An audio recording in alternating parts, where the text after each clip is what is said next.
Welcome to the RV Park Mastery Podcast, where you will learn the correct way to identify, evaluate, negotiate, perform due diligence on, renegotiate, finance, turn around, and operate RV parks.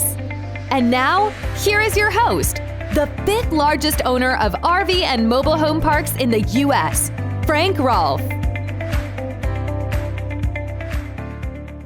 Mom and pop sellers don't live forever, and sometimes you end up dealing with their kids. This is Frank Rolfe of the RV Park Mastery Podcast. We're going to talk about dealing with the next generation, dealing with the heirs that inherit RV parks, and what you have to know about how to work with them successfully. Now, we've been in the RV park industry now for about 30 years, and we've had many, many cases. So it's very easy for me to discuss this with you because so many examples come to mind. But I'm going to break it into three primary categories so we can focus on each of those unique main sectors. So the first is when you're buying the RV park from the get-go and the kids are positioned as rivals. So what happens here is you talk to mom and pop and you think you're bonding well with them. And then they say, hey, can you give me that in writing, maybe like a letter of intent? And I can tell you now, the letters of intent are traditionally always been used by moms and pops as a lever, as a tool to elicit offers from people they have even greater bonding with. Friends of theirs that they've had for years, family members. And so when you give them that letter of intent, they typically run to those people and say, can you beat this? Can you match this? And one group they typically always go to, if it exists, are their kids. They'll say, son or daughter, hey, I got this offer to sell the RV park. My dream was that you would always carry on the family tradition of running it, carry on the torch of that huge asset that I built up over these years. What do you say? Can you match the offer?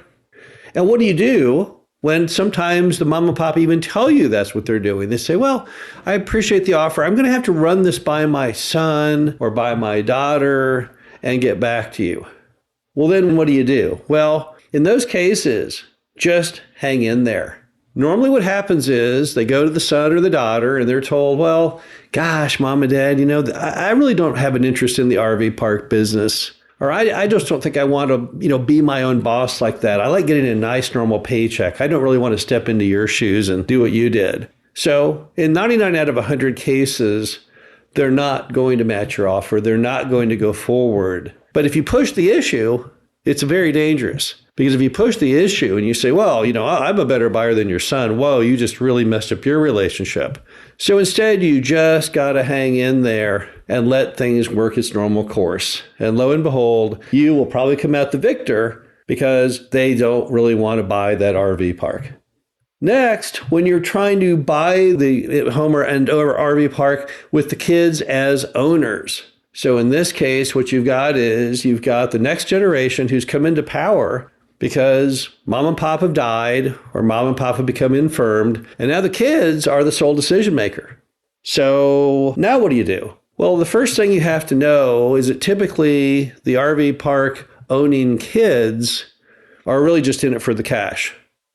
So seller carry typically goes completely out the window in those instances because they just want money. They didn't build the business and they don't really care what happens with it. They just want to get money. So what does it mean? It means when you're making your offer, feel free to give them an offer that's a cash price versus terms, with the cash price much lower, because they're going to go with the cash price. And you can negotiate harder with them because typically they just want the money and they want it now. There's nothing more important to one of those heirs than having that check hit their bank account quickly so they can pay down debt or go buy something. Also, remember that typically those situations leave you a huge amount of net income to fix. Because normally, if there's anyone bad at operating an RV park, it's the next generation. If mom and pop weren't bad enough, give the reins over to the next generation who has no knowledge of the business and no skills and no real interest, and they're just kind of kicking the can down the road waiting to sell it. And you will unlock a world of NOI improvements you can make. Ways to improve the marketing, thus your revenue and occupancy, and typically lots of costs you can cut. We've seen crazy things over the last 3 decades. Situations where the kids were doing things so dumb it seems to defy explanation. but somehow they just weren't paying attention from their parents. And so they just do terribly crazy stuff. And that gives you a huge opportunity to go in and make that deal a really, really good one.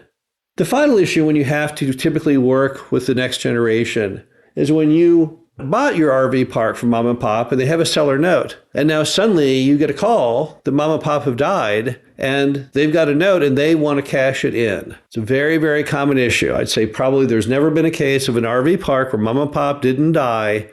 And suddenly you get the call saying, hey, we know that mom and pop entered into this lengthy note with you, but hey, you know what? We really would just like to get our money. So what do you think? Could you just go ahead and cash us out, please?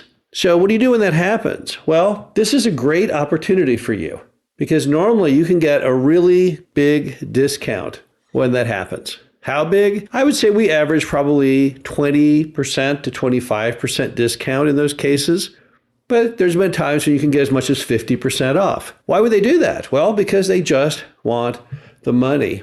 Many of them could actually get more money if they sold that first lien note to those people who buy first lien real estate secured notes. But they don't know how to do that. And it's a lengthy process. And the person would have to go out and vet the property. You don't have to do any of those things. You already know the property completely. So there's no faster way to get the money than to go to you and see if you would pay them off.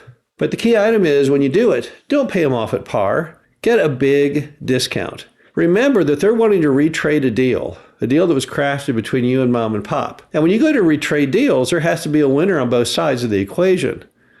You've got maybe a multi-year seller note, and if you go to pay it off, sure, your interest rate will be a lot higher, a lot more stress on you to have to go out and find a bank and do it. So the corollary is you need to get a really big discount on the note. And you can say to them exactly that. Say, well, look, right now I could do nothing and just keep making my regular payments at this low interest rate for the X number of years. And now you're asking me to go out there and do all the things I hate, build a book about the RV park and go out to the lending community and find a loan. And then ultimately, have to entail an attorney to read loan documents and get the deal closed and then pay you. So I'm going to get a big discount to make that worth my while.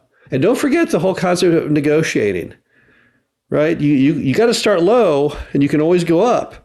But if you want a certain price in mind, you can't start there. So if you want to get 20% off or 25% off, you might initially ask for maybe 50 just to see what happens.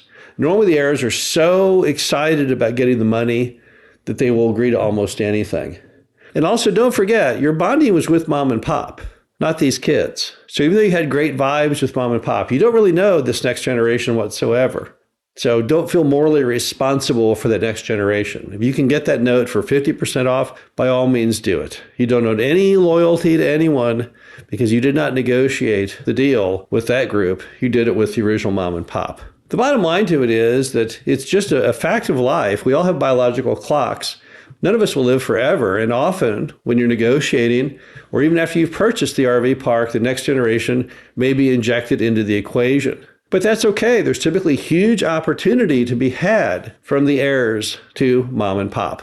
This is Frank Rolfe, the RV Park Mastery Podcast. Hope you enjoyed this. Talk to you again soon. Thank you for listening to the RV Park Mastery Podcast. Be sure to visit us at www.rvparkmastery.com, where you can learn the correct way to identify, evaluate, negotiate, perform due diligence on, renegotiate, finance, turn around, and operate in RV parks.